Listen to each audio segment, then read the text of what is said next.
Hello everybody, today I want to give a brief lecture on pragmatism.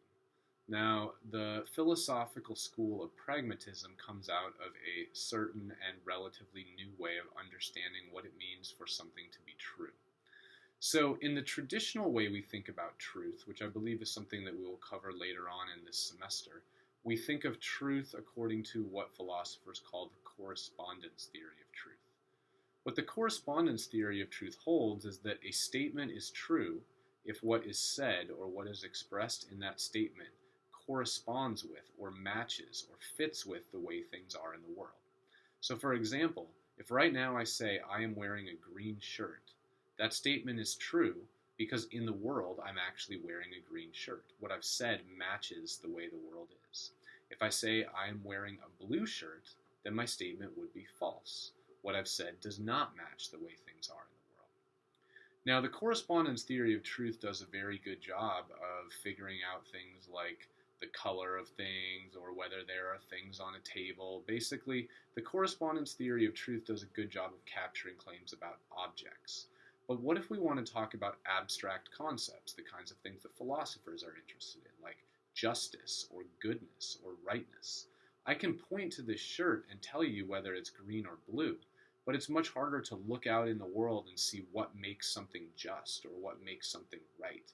Justice isn't something that we can just point at and see. The difference here is that ideas like justice or truth or rightness, these are abstract concepts. They're not physical objects. And because of that, the correspondence theory of truth sometimes struggles at capturing what we actually mean when we use those terms.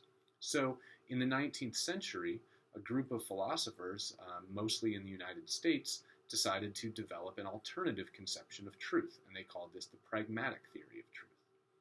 So, the pragmatic theory of truth holds that instead of judging the truth of our statements simply by their correspondence, what we need to look at is pragmatically, do our statements, do our beliefs help us succeed in navigating our world, in doing the kinds of things that we want to do?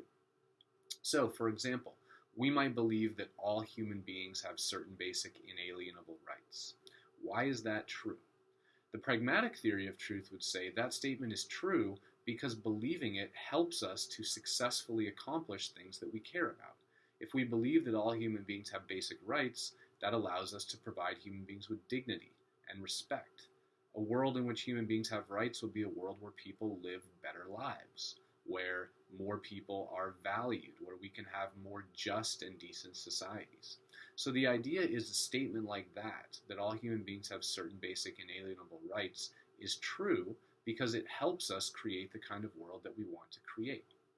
Now, some people then say, well, that would mean I could believe anything I wanted, and just because I wanted to believe it, that would make it true. But notice, we still have to live with our beliefs in the real world.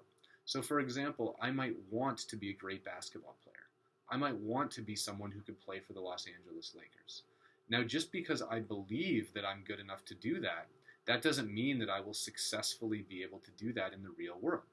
If I go down to practice and go into the Staples Center and just say, hey, I'm here to try out for the team, and they somehow let me play and I get destroyed by everyone on the court just because I believed that I was good enough to play for the Lakers, that didn't make it true.